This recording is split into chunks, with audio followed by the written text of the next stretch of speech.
I saved an alien wolf girl's life, and she claimed me as her mate forever. The survey ship Wayfarer moved slowly through the dark edge of explored space. Its engines hummed softly, like a sleeping animal. Most of the crew treated this mission as boring. There were no famous stars here, no rich planets, no danger worth talking about, just cold worlds and empty space. For Elias Carter, that was fine. Elias was not a hero. He was not a soldier or a captain.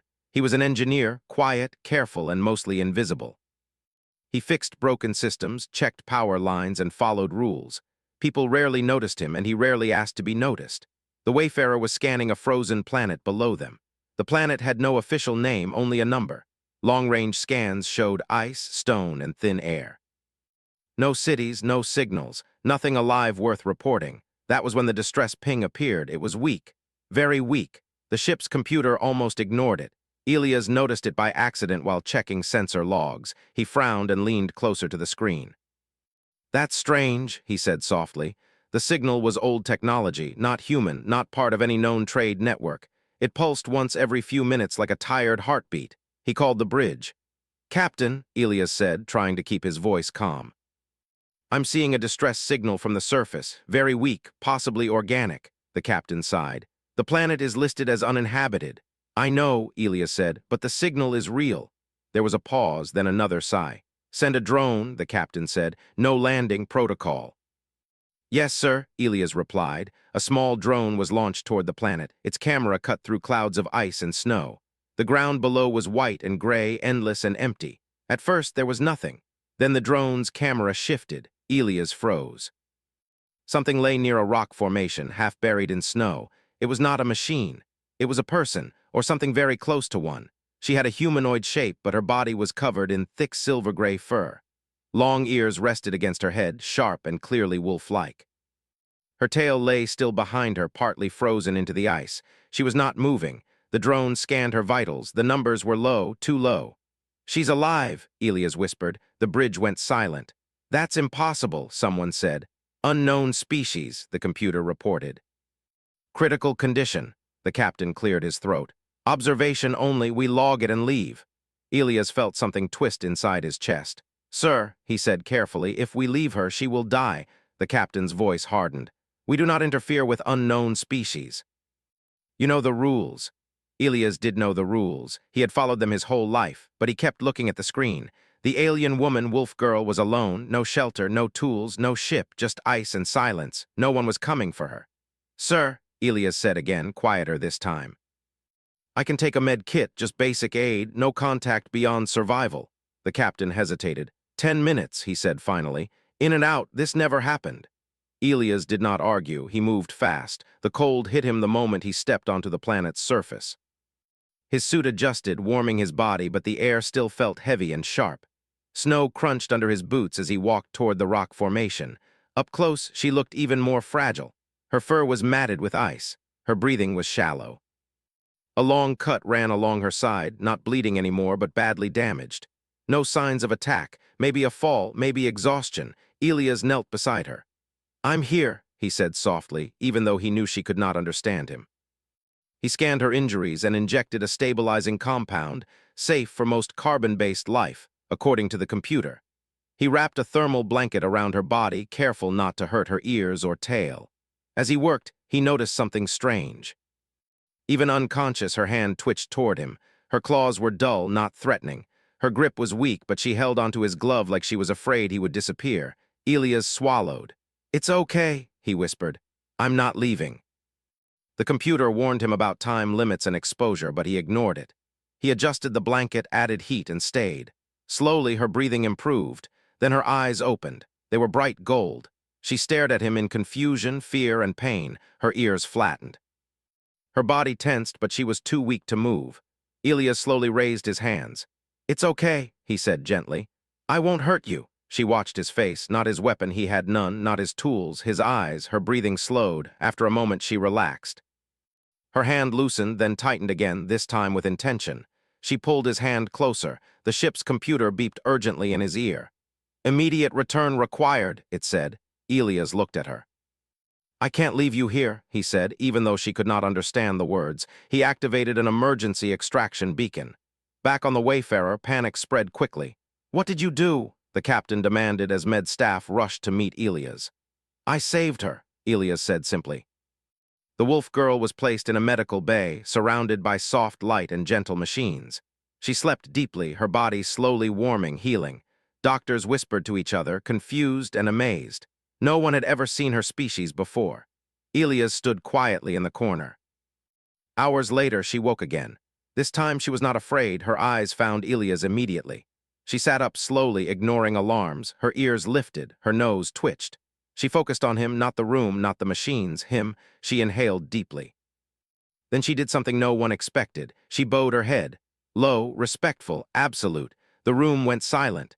She spoke softly in a language no translator could recognize, her voice calm and steady despite her weakness. The computer struggled, then managed a rough translation. "Lifesaver, witness, chosen," Elias' heart pounded.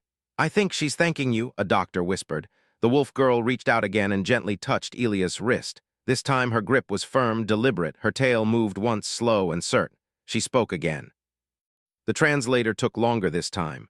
"By breath given and life returned, bond is made. I claim no ownership. I declare no dominance. I walk beside you now and always." Elias stared at her, stunned. "I just helped," he said. She smiled. To her people, that was everything. Far beyond the ship, ancient sensors awakened. Someone had noticed. The medical bay of the Wayfarer felt smaller than usual, not because of machines or people, but because of silence. Every crew member in the room felt it. A strange pressure, not heavy, not painful, just present. The alien wolf girl sat upright on the medical bed, wrapped in a clean thermal blanket. Her silver-gray fur had been gently cleaned, and her injuries were sealed with soft medical light. She looked calm, too calm. Her golden eyes moved slowly across the room, studying everything. The walls, the ceiling, the humans. But every few seconds her gaze returned to one person, Elias Carter. He stood near the door, hands folded, unsure where he belonged now. He felt like he had stepped into something much larger than himself. The medical officer cleared her throat. "Can you understand us?" she asked gently. The wolf girl's ears twitched. She tilted her head, listening. The translator struggled, then projected a soft tone. "Your sounds are new, meaning comes slowly." The doctor nodded. "That's okay. Take your time." The wolf girl turned her head again and looked directly at Elias. Her tail moved once, slow and steady. She spoke again. "He is meaning." Every head in the room turned toward Elias. "I didn't do anything special," he said quickly. "I just helped." The translator paused longer this time. "That is why it is special." No one spoke. The captain stepped forward, hands behind his back. "We need to understand your species, your people. Are they coming for you?" The wolf girl's ears lowered slightly, not fear, but thought. "They will know," she said. "They always know." The captain frowned. "How?" She placed her hand over her chest. "The bond speaks." Elias felt his stomach tighten. "What bond?" the captain asked. Her eyes softened as she looked at Elias again. "Life bond, breath debt." "Walk together." The translator struggled to find better words. The doctor glanced at Elias. "Did you agree to anything out there?" "No," Elias said. "I just kept her alive." The wolf girl nodded. "Yes." That answer did not help. Later, the room was cleared. The wolf girl was allowed to rest, though she insisted Elias remain nearby. Whenever he stepped too far away, her ears flattened and her breathing changed. When he returned, she relaxed. The doctors noticed. "Soothing response," one whispered. "She associates him with safety." Elias sat in a chair beside the bed, feeling awkward and exhausted. "I'm Elias," he said softly. "That's my name." She watched his mouth carefully. "Elias," she repeated slowly. Her pronunciation was careful, respectful. "My name," she said after a moment, "is Sira." The translator hesitated, then confirmed. "Sira," Elias said with a small smile. "It's nice to meet you." Her tail moved again. Hours passed. The ship moved into a stable orbit while the command crew argued in private. Protocol manuals were opened. Old laws were debated. None of them had prepared humanity for this situation. First contact had always been imagined as grand. Not this. Sierra watched Elias quietly. She noticed how he moved slowly, how he never reached for tools near her without showing his hands first. She noticed how he spoke softly even when frustrated. Among her people, strength was common, gentleness was not. She leaned closer. "Why," she asked slowly, "did you stay?" Elias blinked. "Stay. When Ice wanted me," she said. "You stayed." He thought for a moment. "Because it felt wrong to leave," he said. Someone needed help. That is not answer enough, Sierra said. It's the only one I have, Elias replied. She studied him for a long time. Then she bowed her head again just slightly. The alert came without warning. Long-range sensors flared. The ship's lights dimmed for half a second. Multiple contacts, someone shouted from the bridge. The captain rushed in. On screen. The main display filled with shapes, massive, silent ships emerging from folded space. They were unlike anything humanity had seen. Smooth, curved, organic in design, no visible weapons, no signals of attack. They simply waited. Sierra inhaled sharply. They are here, she said. Elias stood. Your people? Yes. The bridge went silent. Are we in danger? The captain asked. Sierra looked at Elias first, then she answered. Not if you stand as you are. What does that mean? The captain demanded. She rose from the bed despite protests, standing on unsteady legs. Elias moved instantly to support her without thinking. Her hand rested on his arm. She straightened and faced the display. My people, she said calmly, will see truth. The translator finally caught up. They will judge not power, but intent. The captain swallowed. Open a channel. The screen shifted. A figure appeared, tall, broad, covered in dark fur with silver markings. Eyes like burning amber stared through the screen. Ancient, sharp, wise, Sierra lowered her head deeply. The figure spoke. The translator shook with effort. You live. I do, Sierra replied. You were claimed by death.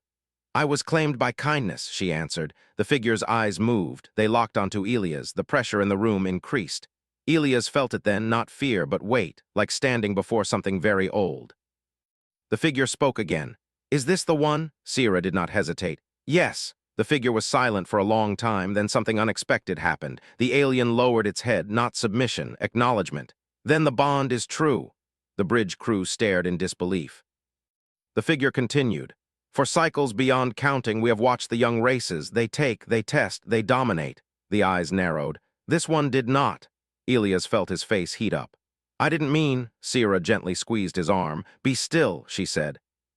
The figure turned its gaze back to the crew. You are human. Yes, the captain said carefully. Then hear this. The one you call Elias acted without command, without reward, without fear. A pause. This has never happened. The words echoed through the ship.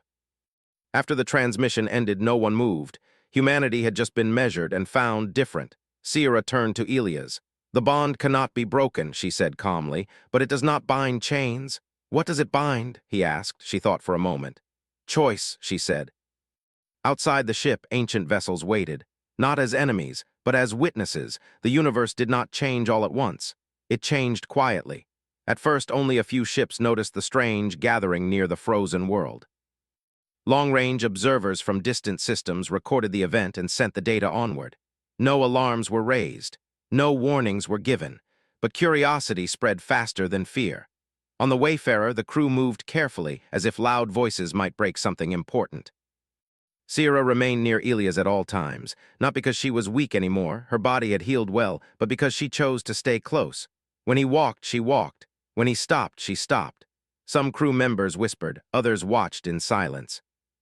Elias felt uncomfortable with the attention. He had never liked being the center of anything. She doesn't have to follow me, he said quietly to the captain. The captain shook his head. She's not following, she's choosing. That answer did not make Elias feel better. Sierra learned quickly. Human language came slowly, but she understood tone, emotion, and intent much faster. She noticed how humans avoided eye contact when nervous, how they smiled to hide fear, how they apologized even when they had done nothing wrong. These things confused her. Why do humans say sorry so often? She asked one day. Elias thought for a moment. Because we don't like hurting others, even by accident. Sierra tilted her head. Even when you are not wrong? Yes, he said. She considered this deeply. Among my people, she said, sorry is rare. It is said only when honor is broken. Elias smiled slightly. We break honor all the time, then? She did not smile back. She looked thoughtful. The second transmission came 2 days later. This time it was not only Sierra's people. The screen filled with symbols, languages, and faces from many species. Some were familiar, others were not. The Galactic Council had taken notice. The captain stood tall, but his hands were tense. This is Captain Rowe of the exploration vessel Wayfarer, he said. We acknowledge your signal, a voice replied, smooth, calm, carefully neutral. Human vessel, you are requested to explain your interaction with the wardens of the outer paths.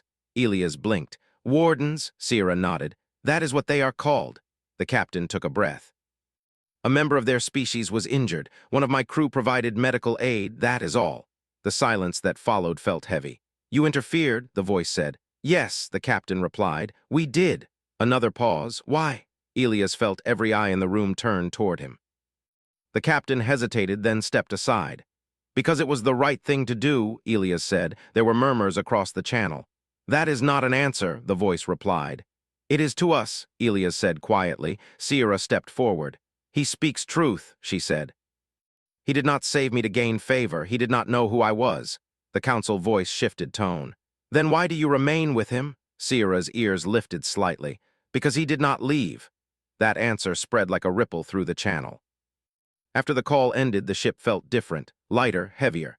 Elias sat alone in the observation room, staring at the stars. Sierra joined him without asking. My presence troubles you, she said. No, Elias replied. I'm just thinking. About the bond, she said. Yes. She nodded. You fear losing yourself. He looked at her, surprised. How did you know? Because I feared the same, she said. Elias frowned. You did. Yes, she said calmly. Among my people, bonds are duty. They are heavy. They are expected. And this one? Elias asked. She looked out at the stars. This one is different, she said. It was not chosen by council or clan. It was born from choice. She turned to him. I do not own you, she said, and you do not owe me beyond what you already gave. Elias let out a breath he didn't know he was holding. Thank you, he said. Sierra nodded once. News spread, not loudly, not officially, but ships began to change their routes. Long-forgotten paths opened again. Safe passages appeared where none had existed before. Human explorers noticed something strange. They were being allowed through, not escorted, not warned, trusted. Other species noticed too. Whispers followed human ships. They saved a warden. They did not demand payment. They did not take advantage. Humanity's image shifted. Not as conquerors, not as traitors, but as something new. One evening, Sierra stood with Elias near a viewport. Do you regret saving me? She asked. He did not hesitate. No. Even now, she pressed. Especially now, he said. Her tail moved slowly, a sign Elias had learned meant calm happiness. Then, she said, the bond is balanced. Outside the ship, distant stars watched silently. The galaxy was paying attention now. And humanity, without trying, had taken its first step into something greater. The attention did not fade. If anything, it grew heavier. The Wayfarer was no longer just a survey ship. It had become a point of focus.